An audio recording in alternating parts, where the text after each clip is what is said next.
Ball handling drills are done with right and left hands, with the eyes up and stationary for beginners.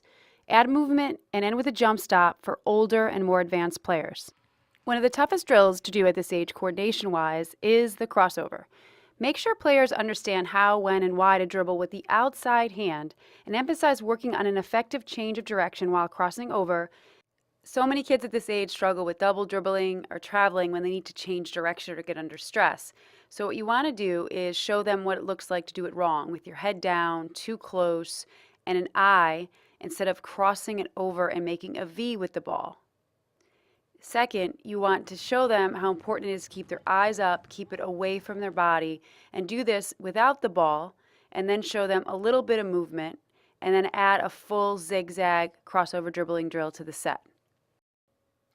More advanced players can handle the SCARECROW drill.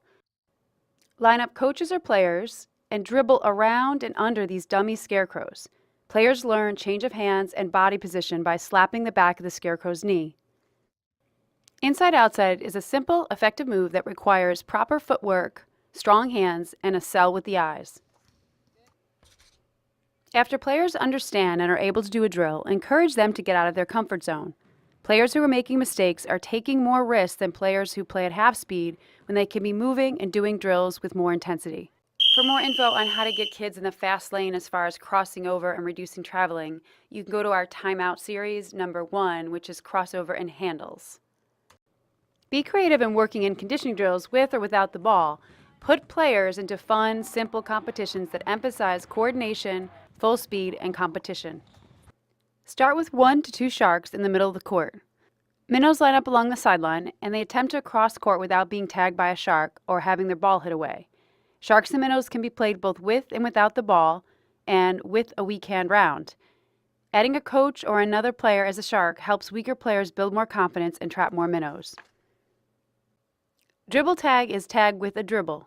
Have players who are it raise their hands. For some rounds, ask players to use weak hand only. Players enjoy dribble knockout, which is when players are put in a small area, usually within the three-point line or the paint, and they're instructed to get physical by leaning into and knocking out the basketballs that the other players are dribbling. Another player favorite is a game called musical basketballs. You blow your whistle to stop the music, and each round you remove basketballs. Every round you remove a basketball. Kids who reach the basketball stay in the rounds, and others can be sent off to the sideline for a drink. Coach Says is a fun game where a coach can call out all the commands: fast feet, high knees, butt kicks, slides, rebounds, and take a charge. Players can also play the role of a coach. Now it's time for kids to earn their water break. You can start by doing some planks during conditioning or while kids are waiting in line. Planks done in a flat plane develop core strength and stability. Push-ups, even modified versions, especially narrow military push-ups, develop upper body strength. Push-ups help build shooting skills, rebounding, passing, and just hanging on to the ball. Wall sits give players a few seconds to sit upright and focus on stabilizing their knees with strong hamstrings, glutes, and core muscles. Feet up to wall drills for 15 seconds as a group help players build upper body and neck strength and coordination.